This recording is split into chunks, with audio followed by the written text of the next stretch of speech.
Mientras que el presidente Donald Trump insiste en el financiamiento para la construcción de un muro en la frontera con México, la oposición demócrata acusó al republicano de hundir al país en el caos tras el cierre parcial de gobierno. Hoy se cumple el quinto día desde que inició la paralización administrativa que ha afectado a cerca de 800,000 empleados federales. Nochebuena y Navidad marcaron un receso en la disputa entre republicanos y demócratas en el Congreso de los Estados Unidos. Las negociaciones sobre financiación del muro en la frontera con México continúan estancadas. La falta de un acuerdo bipartidista agudiza la realidad de miles de funcionarios. Tras el cierre de agencias y departamentos gubernamentales, unos 400,000 empleados se encuentran sin goce de sueldo. Por otro lado, otros 400,000 empleados de servicios como aduanas y seguridad aeroportuaria se han visto obligados a trabajar sin recibir un pago en plena temporada navideña. Decenas de turistas que viajaron a Washington, D.C. se refirieron al cierre. Es antipatriótico y poco navideño tener todo parado. El árbol es un tesoro nacional que la gente viene de lejos a verlo y debería estar encendido. Espero que abra pronto. Vine de Miami con la familia a Washington y uno de los sitios que queríamos ver es el árbol nacional de Navidad. Varias personas se quejaron por las condiciones de algunos servicios. Es muy desafortunado que ahora tengamos que usar los baños portátiles, pero supongo que es lo que hay. Como viajero de ultramar, uno esperaría tener baños limpios y usar esto es bastante asqueroso. Los líderes demócratas en el Congreso acusaron a Trump de hundir al país en el caos por el cierre del gobierno al no desistir en sus intenciones de construir el muro fronterizo. El republicano exige al menos $5,700 millones para realizar la obra, que además hace parte de sus promesas bandera durante la campaña presidencial. Las negociaciones sobre el presupuesto federal deberán reanudarse el próximo 27 de diciembre. Sin embargo, funcionarios de la administración prevén que la parálisis se extienda. En caso de no concretar ningún acuerdo, el nuevo Congreso, que asumirá el 3 de enero, será el encargado de resolver la crisis administrativa.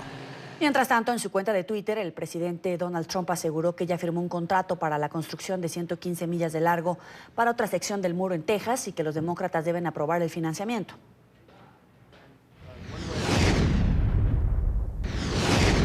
Estoy en la oficina oval y acabo de otorgar un contrato de 115 millas de largo para la otra sección grande del muro en Texas.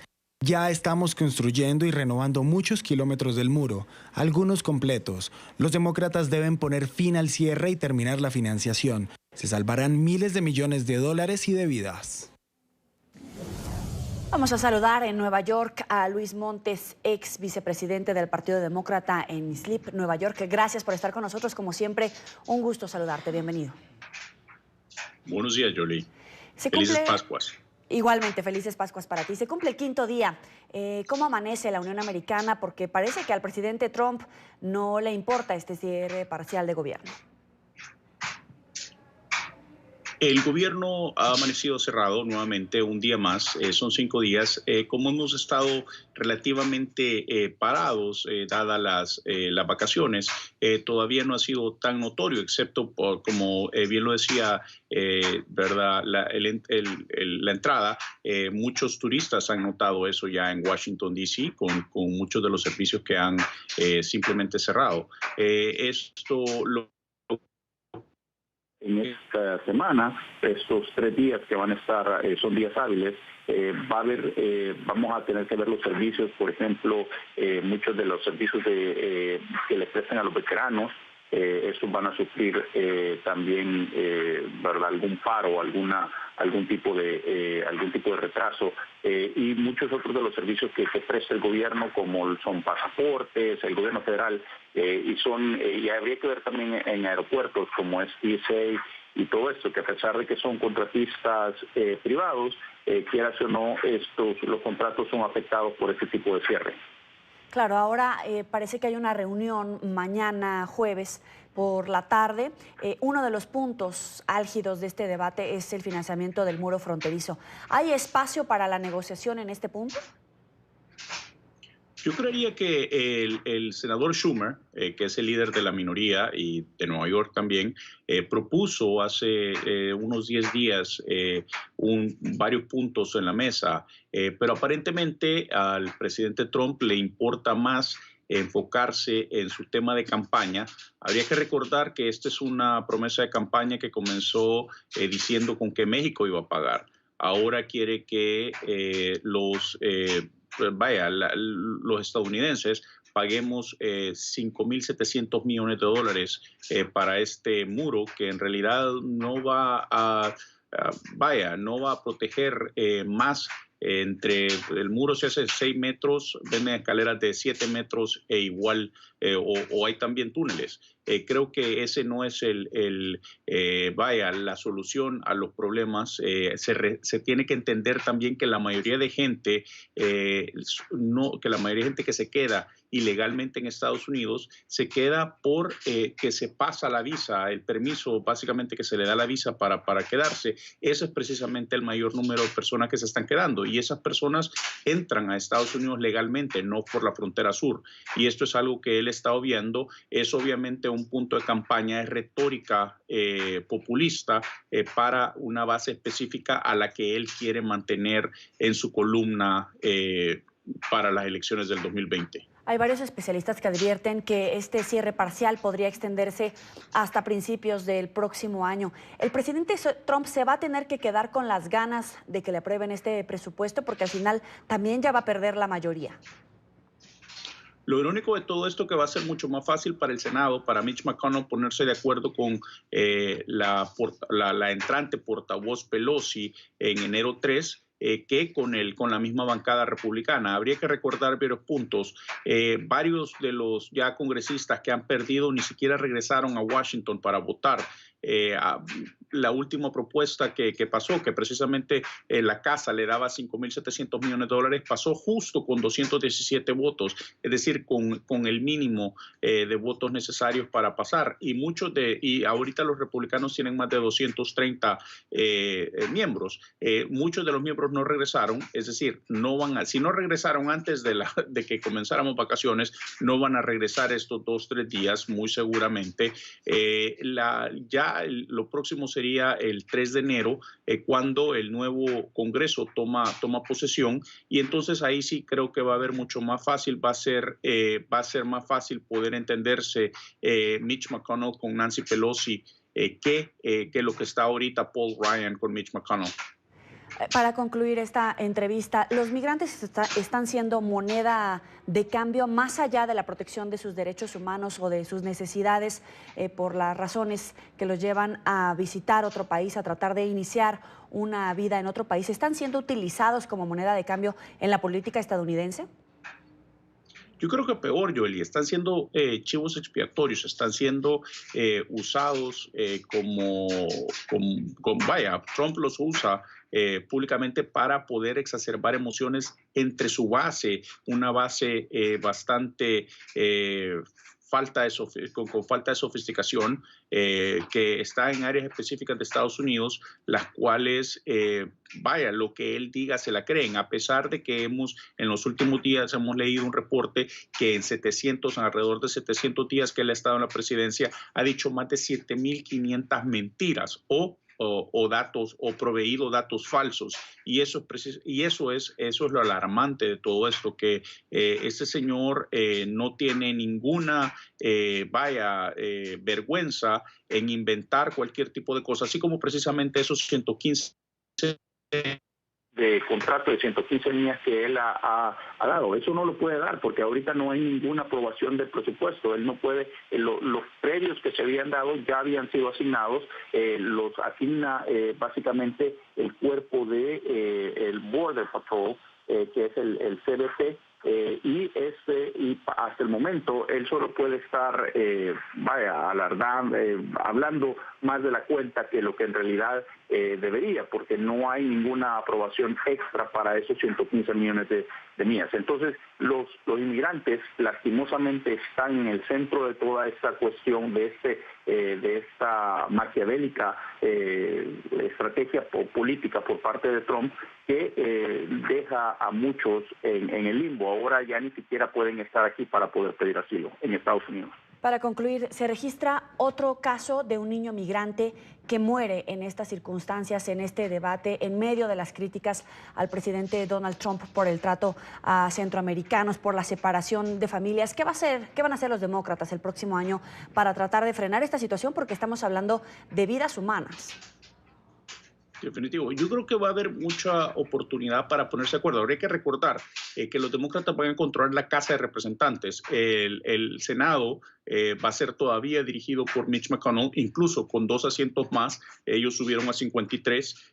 Va a ser interesante ver qué tanto los republicanos en el Senado van a estar dispuestos a revertir muchas de las políticas y muchas de las órdenes ejecutivas que ha emitido el presidente Trump, porque él ha estado básicamente gobernando por edicto en lugar de buscar consenso legislativo para poderlo convertir en ley. Y creo que eso va a ser lo interesante, ver la habilidad que tenga Nancy Pelosi y Mitch McConnell, obviamente ayudado por Chuck Schumer, el senador, para poder llegar a acuerdos y vaya, y por qué no decirlo, casi que gobernar desde el órgano legislativo al país. Y creo que ese es el verdadero reto. ¿Cuántas diferencias pueden ponerse a un lado para poder llevar el país de una manera menos agitada, como hemos visto con estas caídas del mercado accionario en los últimos 2 días, que básicamente se ha perdido el 20% de valor en la bolsa de valores? Es Luis Montes, ex vicepresidente del Partido Demócrata en Islip, Nueva York. Gracias por estar con nosotros. Feliz año también, aprovechando. Gracias, Yoli. Feliz año.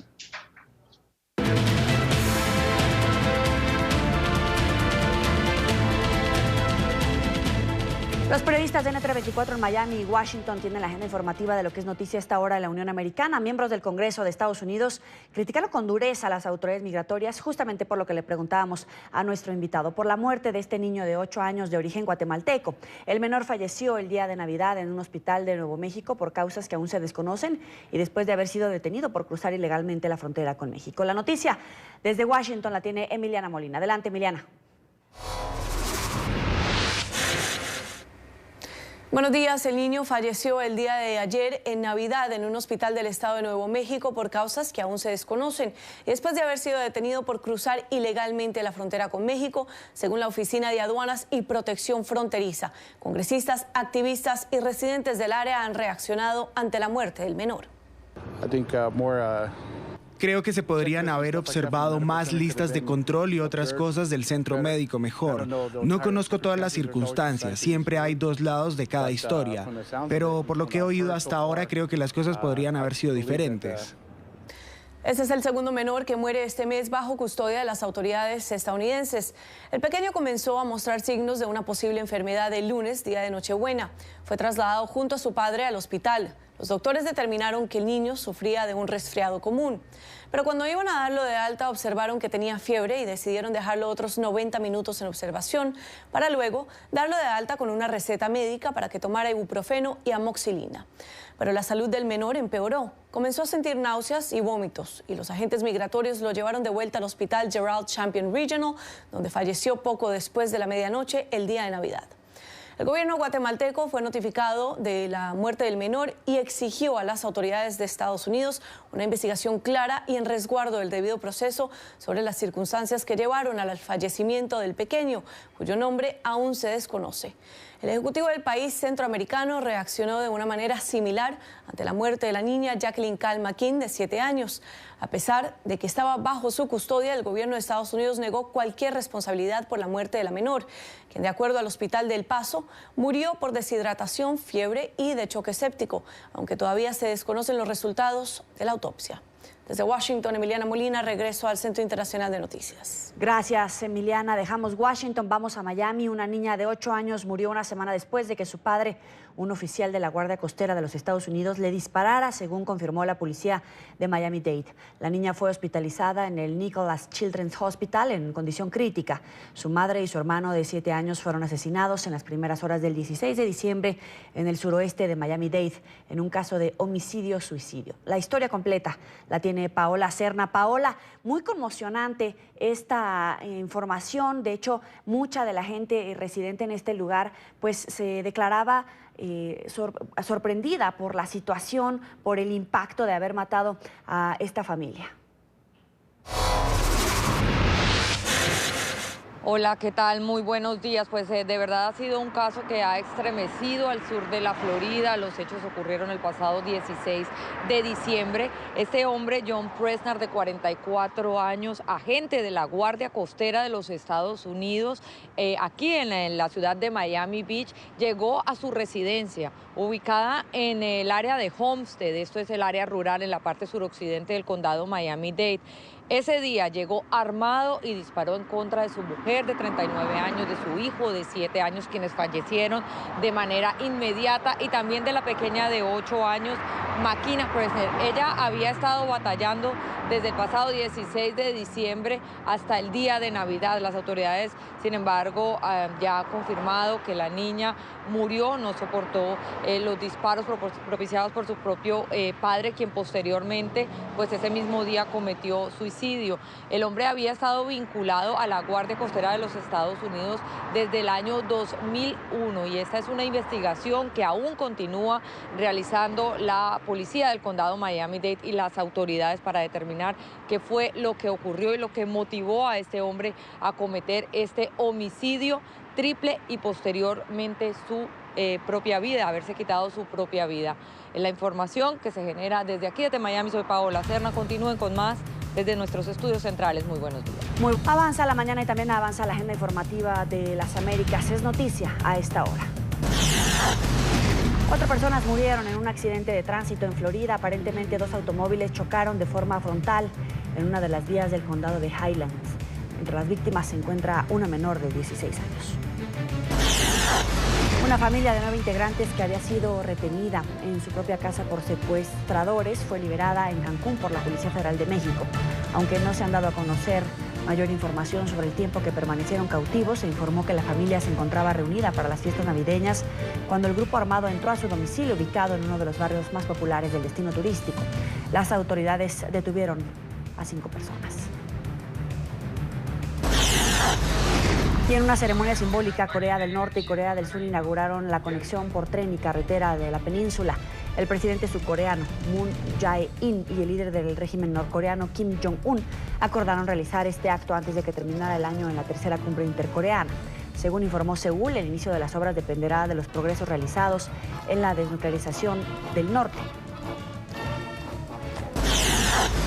Japón anunció que se retirará de la Comisión Ballenera Internacional el próximo año. La medida implica que el país asiático reanude la caza comercial de ballenas en aguas territoriales y en zonas económicas exclusivas.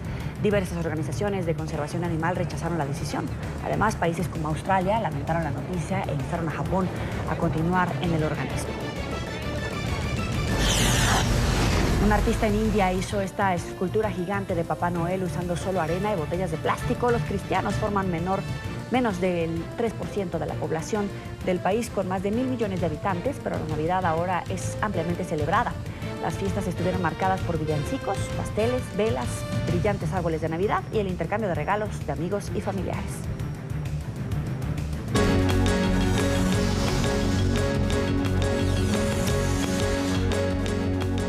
Este miércoles, las autoridades de Indonesia elevaron a 430 la cifra de muertos por el tsunami que golpeó el sábado el litoral del estrecho de Sonda, entre las islas indonesias de Java y Sumatra.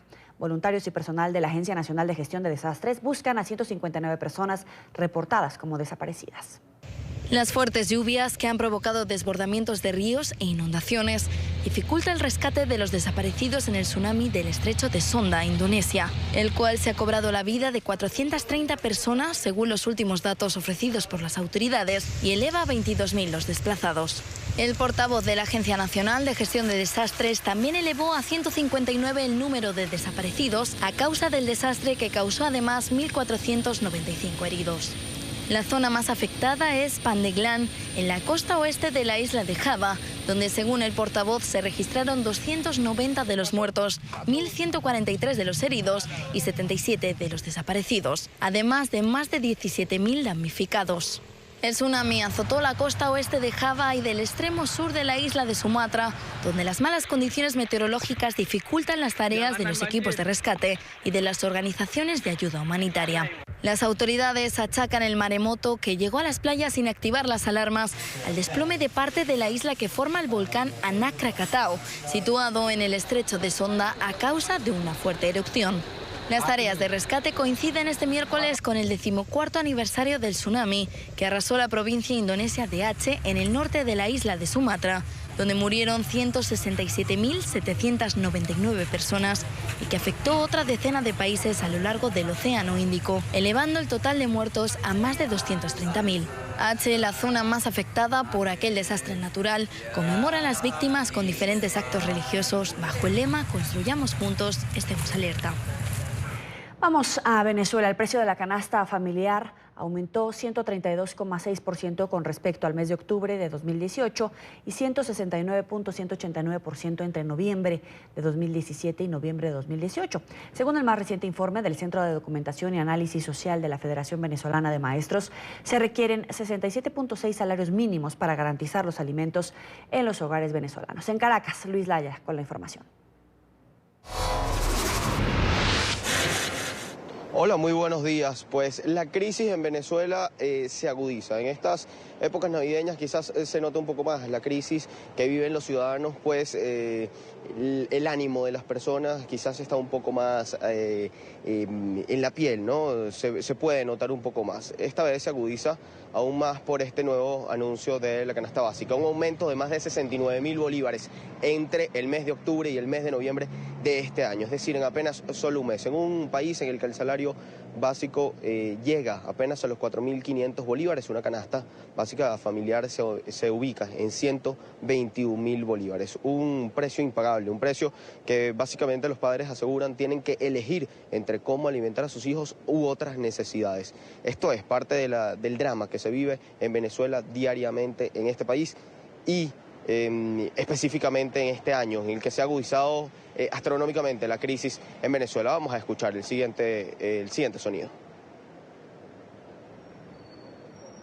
Bueno, vamos a desarrollar esta noticia en nuestros próximos espacios informativos. Avanzamos. El gobierno de México va a solicitar a Estados Unidos apoyo del FBI y de la Junta Nacional de Seguridad del Transporte para determinar las causas del desplome del helicóptero en el que perdieron la vida la gobernadora del estado de Puebla, Marta Erika Alonso, y su esposo, el senador Rafael Moreno Valle.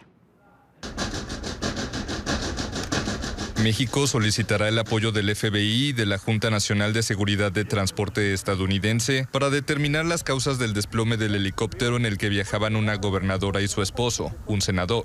La gobernadora del céntrico estado de Puebla, Marta Erika Alonso, y su esposo, senador y exgobernador de la misma región, Rafael Moreno Valle, murieron el lunes al accidentarse el helicóptero en el que viajaban. Ambos fueron homenajeados en un funeral de estado el martes. Más tarde, las autoridades dieron a conocer los primeros avances de la investigación.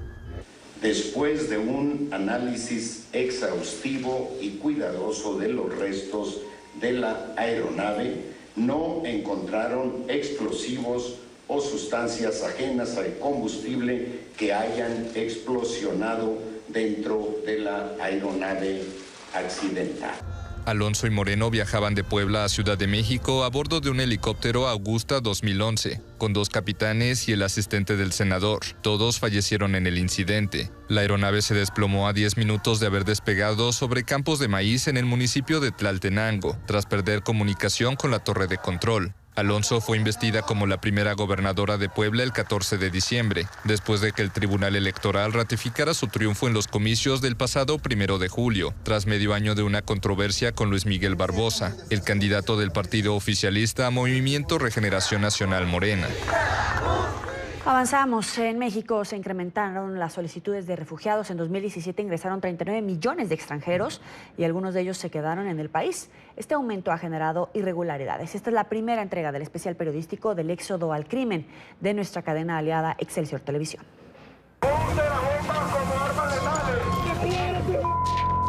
Los conflictos internos de algunas naciones de Centroamérica y Sudamérica, como la violencia, la crisis humanitaria o conflictos bélicos, han generado un desplazamiento de personas a México. En los últimos 4 años, México pasó de ser un país de tránsito a Estados Unidos a un país de destino de diversas nacionalidades, principalmente de Honduras, Venezuela y El Salvador, de acuerdo con las estadísticas e información de la Comisión Mexicana de Ayuda a Refugiados dependiente de la Secretaría de Gobernación. Las estadísticas de personas, de acuerdo a estadísticas publicadas por la Comisión Mexicana de Ayuda a Refugiados, vemos que en 2017 las nacionalidades que tuvieron más o que presentaron más solicitudes de asilo, pues en primer lugar tenemos a Honduras. Honduras presentó 4.272 solicitudes y después tenemos a Venezuela. Venezuela también cerca de 4.000 solicitudes tuvieron y en tercer lugar El Salvador. Entonces las dos nacionalidades que más solicitaron la condición de refugiado el año pasado es Honduras y Venezuela. La entrada natural al territorio mexicano por las dos fronteras se realiza de dos maneras, como turista o empleo formal.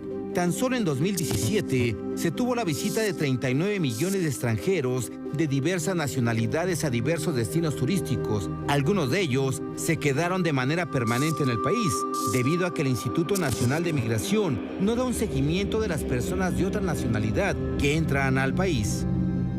El instituto les otorga 180 días para realizar las actividades que dijeron que iban a realizar en México, que en la mayoría de los casos es turismo y ya no hay un seguimiento, ¿no? O sea, no hay una como bitácora de a ver dónde te vas a quedar y ahora te sigo para ver si te quedas ahí, no existe eso. En general, ninguna institución gubernamental tiene un control de monitoreo sobre los extranjeros que entran y permanecen en México como turistas o refugiados. No hay un seguimiento, en este caso por parte de la Comisión Mexicana de Ayuda a Refugiados, que es la COMAR, sobre si están, de qué manera están accediendo a sus derechos, por ejemplo, si acceden a servicios de salud, si se les está siendo garantizado todos estos derechos. El incremento de solicitudes de ingreso a México está generando una serie de irregularidades dentro del Instituto Nacional de Migración. Lo que sí detectamos es que la gente que no traía como una intención de venir a hacer turismo, como una carta de oferta de trabajo o algo más concreto para estar en México, pues quería solo pasar y lo que ellos hacían en muchos de los casos que los detectaban, pues era dar dinero como manera de dádiva para poder ingresar al país. Mañana, las irregularidades para obtener una solicitud de ingreso de manera ilegal tiene un costo que va de los 2 a 5 mil pesos en el Aeropuerto Internacional de la Ciudad de México.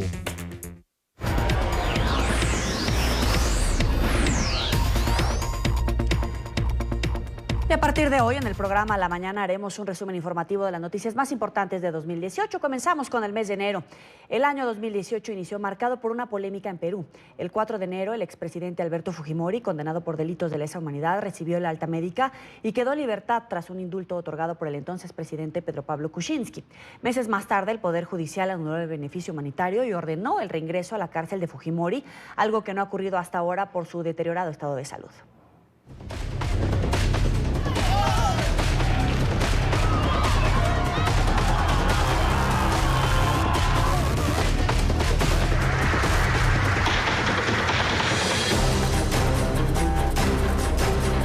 En vísperas de la Nochebuena de 2017, el entonces presidente Pedro Pablo Kuczynski anunciaba su decisión de conceder el indulto humanitario al exmandatario Alberto Fujimori, poniendo como argumento sus problemas de salud y, según lo dijo en ese momento, para evitar que muriera en prisión, decisión que tuvo para él un alto costo político. La medida no fue vista con buenos ojos por los familiares de las víctimas de los crímenes de los que se le acusaba a Fujimori y quienes durante años esperaban que se hiciera justicia. No cabe la menor duda de que ese indulto no tiene absolutamente nada de humanitario. Es un indulto ilegal, inmoral y que además constituye un pacto de impunidad entre los corruptos.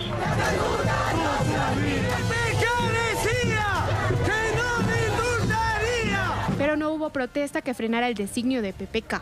Y tal como se ordenó la noche del 4 de enero, Fujimori abandonó la Clínica Centenario de Lima, donde se encontraba internado. Fujimori, ahora libre, dejó el centro asistencial en el que había pasado 12 días.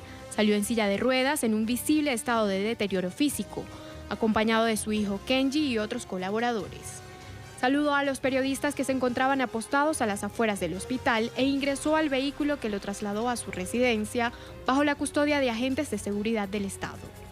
El operativo de traslado se llevó a cabo bajo estrictas medidas de seguridad. La prensa local que hizo todo el recorrido intentó registrar los primeros momentos en libertad del expresidente de 79 años, mientras la policía peruana evitaba cualquier acercamiento de los reporteros.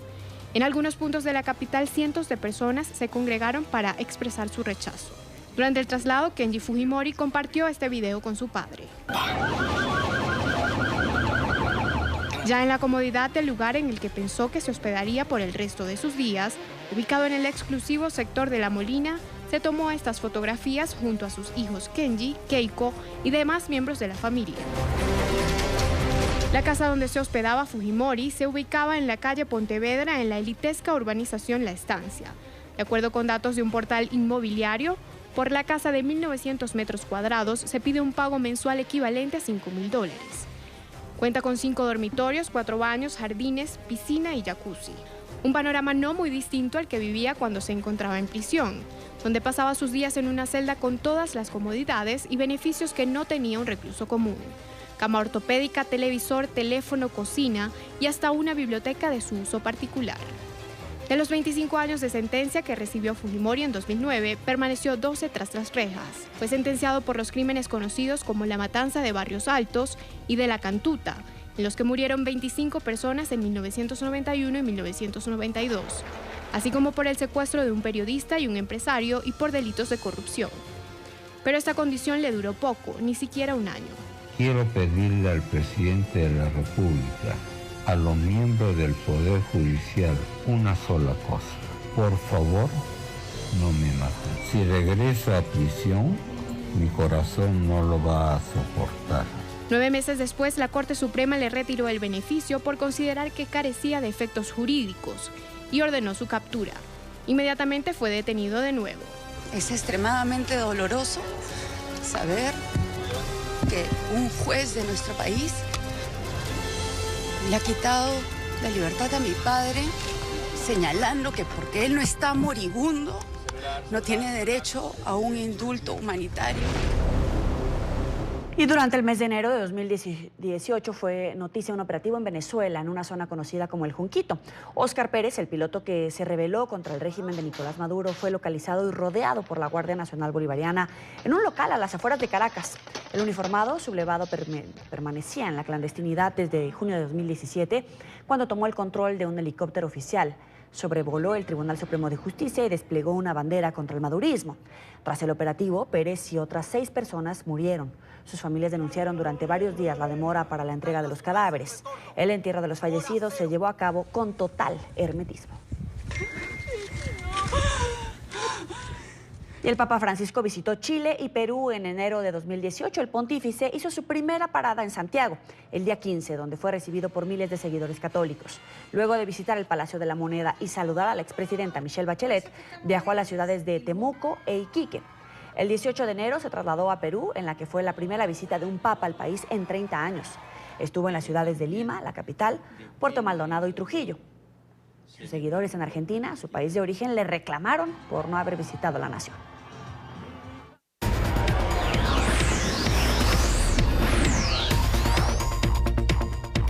El 14 de febrero de 2018 se registró uno de los tiroteos más mortíferos de los Estados Unidos. Ocurrió en una escuela de Florida. 17 personas, la mayoría jóvenes estudiantes, fueron asesinados. Los testigos grabaron con las cámaras de sus teléfonos móviles el momento en el que el asesino, un joven de 19 años, descargaba su arma. Hoy se conoce este hecho como la matanza de Parkland. Fueron escenas de terror, disparos, gritos y llantos desgarradores de los jóvenes que intentaban salvar sus vidas. Un caos total. Faltaban solo minutos para salir de clases cuando Nicolás Cruz atravesaba los patios escolares armados con un rifle AR-15 y suficiente munición para ocasionar una de las más sangrientas masacres en una escuela de Estados Unidos.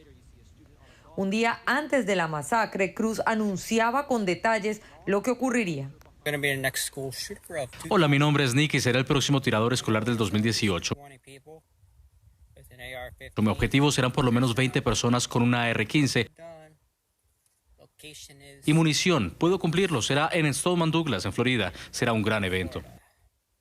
En total, 14 alumnos y 3 profesores fallecieron en el ataque. Varios más resultaron heridos. Nicolás Cruz había sido expulsado del plantel por actos de indisciplina y fue desde pequeño un joven de conductas violentas. Tras los hechos se inició un fuerte debate, no solo en el estado, sino en todo el país sobre el porte de armas, la enfermedad mental y la seguridad en las escuelas. Manuel Oliver, quien perdió a su hijo Joaquín en la masacre, se ha dedicado a crear conciencia sobre la necesidad de un cambio real para evitar que actos como estos sigan sucediendo. Yo creo que el problema está dentro de la nación. Yo he conocido gente que perdió a sus familiares en un nightclub, en un concierto en Las Vegas, en un teatro de cine, en distintos escenarios que no solamente son las escuelas. Change the Ref respeta como organización la lucha que se está llevando promoviendo mayor seguridad en las escuelas, pero el fondo del asunto, desde nuestro punto de vista, repito, respetando la opinión de los demás, no está allí. El fondo del asunto está en grupos muy poderosos que hacen muchísimo dinero vendiendo y promoviendo el uso de armas. Eso es lo que hay que atacar, es un problema cultural.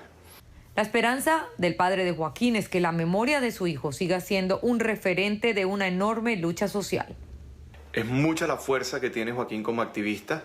A veces ese silencio detrás de esa escultura es tan o más imponente que cualquier discurso de cualquier otro muchacho. Entonces, créanlo o no, nosotros somos, tanto Patricia como yo, somos orgullosos padres de un muchacho que pasó de ser una víctima a ser un activista. Y el 4 de febrero los ecuatorianos acudieron a las urnas para participar de un referéndum que fue convocado por el presidente Lenín Moreno. 13 millones de ciudadanos estaban habilitados para responder 7 preguntas tendientes a reformas constitucionales sobre temas de corrupción, reelección, plusvalía, naturaleza, minería y delitos sexuales contra menores. Al siguiente día se conocieron los resultados de la consulta. Ecuador eliminó la reelección indefinida y puso fin a la perpetuación de Rafael Correa. Con un voto por el sí de más del 64%, los ecuatorianos sepultaron las posibilidades para que el expresidente pudiera optar por una nueva candidatura a la presidencia en 2021. El proceso electoral detonó una confrontación sin precedentes entre Correa y Moreno.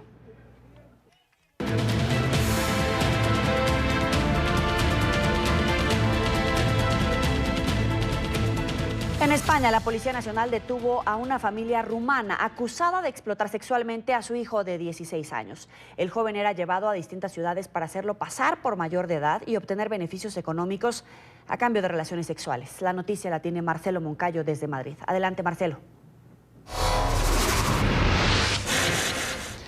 Hola, ¿qué tal? Un saludo para todos ustedes en la mañana, amigos televidentes. En las últimas horas, la Policía Nacional liberó a un menor de 16 años de nacionalidad rumana que era explotado sexualmente por sus familiares en distintas ciudades de este país. El padre, la madre y el hermano del menor fueron detenidos por un delito de trata con fines de explotación sexual y falsedad documental, ya que el menor contaba con una carta de identidad falsificada de gran calidad para ser presentado como mayor de edad. Los hechos fueron conocidos tras la denuncia de un ciudadano español también detenido por corrupción de menores, en la que relataba las amenazas recibidas por parte de un grupo de ciudadanos rumanos con el fin de que pagara dinero si no quería ser denunciado por mantener relaciones sexuales con este menor. Esta operación se inicia cuando un hombre acude a la comisaría de Zamora a denunciar que una familia le está chantajeando para no ser denunciado por haber mantenido relaciones sexuales con el hijo menor de la familia. El hombre afirma que los padres y el hermano están explotando sexualmente a este menor por varias provincias españolas y que además a él le habían afirmado que era mayor de edad. En concreto, este hombre había pagado 2 cantidades, una de 400 y otra de 700 euros a la familia, y aún así continuaba el chantaje e incluso recibía amenazas de muerte, por lo que decide denunciar estos hechos. Este hombre ha sido también detenido por corrupción de menores, y así como el padre, la madre y el hermano de este menor, que ahora está a cargo de las autoridades en un centro de acogida. Según las investigaciones, era el propio hermano del menor quien lo llevaba a ciudades como Madrid, Santander, Lucena y Albacete para explotarlo sexualmente. Este es el informe para la mañana. Sigan ustedes con más aquí en NTN 24. Gracias por continuar con nosotros en el programa La Mañana de NTN 24. A todos los que nos hacen saber sus comentarios a través de las cuentas de Twitter, les agradecemos y los invitamos, por supuesto, a que nos sigan en @NTN24 y mi cuenta personal @Yoeli Ramírez. Es noticia a esta hora. Un sismo de magnitud 4.8 sacudió la provincia de Catania, en la isla de Sicilia. El movimiento telúrico causó 10 heridos leves y algunos derrumbes. El sismo está vinculado con la actividad eruptiva del volcán Etna, que se intensificó en los últimos 2 días. Los 10 heridos tienen solo pequeñas contusiones debido a la caída de objetos, mientras que varias casas antiguas y abandonadas colapsaron. En las últimas horas se han registrado 11 temblores en la zona de poca intensidad, el mayor de magnitud 3.3. Y este miércoles se cumplen 5 días del cierre parcial del gobierno de Estados Unidos. Aún no hay acuerdo a la vista sobre los fondos que el presidente Donald Trump reclama para construir el muro con México. El Senado, que en este caso lleva el liderazgo para el presupuesto, se reunirá mañana para tratar de reabrir la administración, pero ni la Casa Blanca ni los demócratas están dispuestos a ceder, por lo que el bloqueo administrativo podría prolongarse hasta enero de 2019. Un niño inmigrante originario de Guatemala que estaba bajo custodia del gobierno de Estados Unidos murió ayer en un hospital del estado de Nuevo México después de haber cruzado irregularmente la frontera. La Oficina de Aduanas y Protección Fronteriza detalló en un comunicado que el menor falleció por causas que aún se desconocen. La Cancillería de Guatemala solicitó una investigación acerca de la muerte del segundo menor en menos de un mes bajo custodia de la patrulla fronteriza de la Unión Americana. La comunidad indígena maya de San Antonio de Cortés, una aldea montañosa en el norte de Guatemala, se ha despedido de Jacqueline Caal, la niña de 7 años que falleció este mes bajo custodia de la Guardia Fronteriza de Estados Unidos. La menor murió el 8 de diciembre en un hospital de Texas, unos días después de que fuese detenida junto a su padre por agentes fronterizos de la Unión Americana.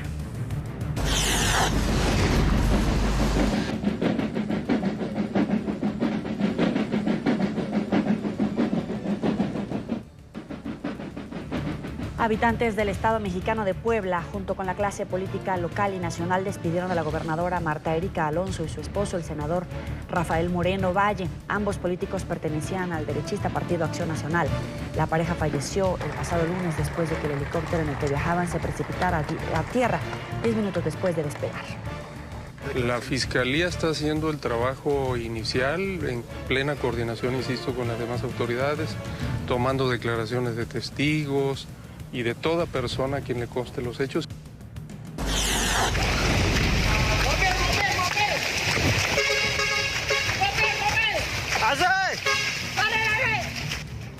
Por segundo día consecutivo, una falsa alarma sobre un nuevo tsunami volvió a generar pánico entre los residentes de la isla de Java Occidental.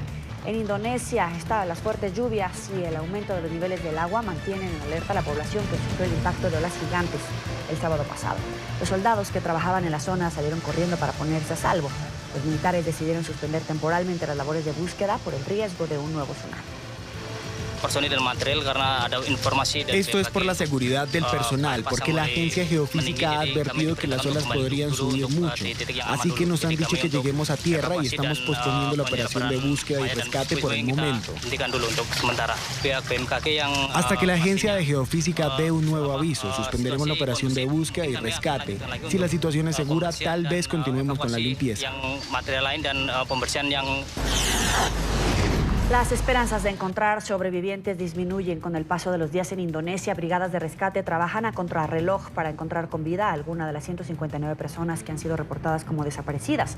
La cifra de fallecidos ascendió este miércoles a 430, mientras que cerca de 1.500 personas han resultado heridas.